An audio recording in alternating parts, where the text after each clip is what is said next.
For a university student, financial desperation doesn't just feel like a burden, it feels like a predator. When your bank account is completely empty, your internal alarm for too good to be true starts to go silent. This Tinder profile promised $700 weekly for a sugar baby with an explicit no-sex policy. It's the kind of offer designed to make a broke student think they've found a loophole in the system. The interaction moves fast. A match, a quick Venmo transaction, and suddenly $700 clears. Before the initial shock wears off, the man, Jack, insists on moving the conversation off-app to send her a pickup address. Once the money clears, the brain begins a dangerous process of rationalization. If the payment is real, we tell ourselves, the person behind it must be legitimate. Financial relief acts as a blindfold, turning a suspicious request into a reasonable errand. The first errand leads her to a house that looks like a skeletal remain. It's a decaying structure with a broken fence, sitting in sharp, ugly contrast to the perfectly well-kept neighborhood surrounding it. In the doorway, a huge, heavily tattooed man, taking up the entire frame, holds out a damp, stained cardboard box. She places the box in her trunk, wanting to leave as quickly as possible. But as she gets back into the driver's seat, the man offers a final, unprompted warning. Watch out. The destination is Jack's house, a stone-pillared estate with unnaturally green grass. Jack isn't home, but his texts are obsessive. Find the key, enter, and lock the door both when you go in and when you leave. Inside, the silence is broken by a landline ringing. Jack had told her to only answer calls from Marvin. She checks the phone anyway, and the caller ID displays a name that shouldn't be there, Jack. She ignores the phone and walks away with her safety intact. This survival creates a new, dangerous baseline. Because she followed the odd instructions and nothing bad happened, the next set of rules feels like a game she's already learned how to win. The errands continue, growing more abstract.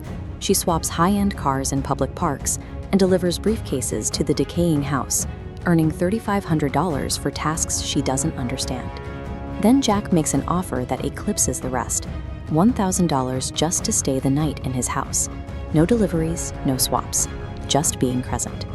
On the dining room table, she finds the terms of her stay. It's a physical list of rules held down by an empty glass, detailing a night that is meticulously scheduled.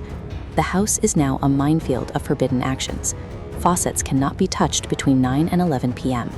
If a specific hallway closet is open, her entire night must be spent in the library. If closed, the bedrooms. In the library, there is a final instruction. She must turn on the television and ensure it plays white static all night. And then there's the gardener. He supposedly arrives at midnight, and the instructions are clear. If he begins knocking on the windows, she is to hide and stay out of sight. By agreeing to sleep in the library because a closet door was open, she has swapped her own logic for Jack's.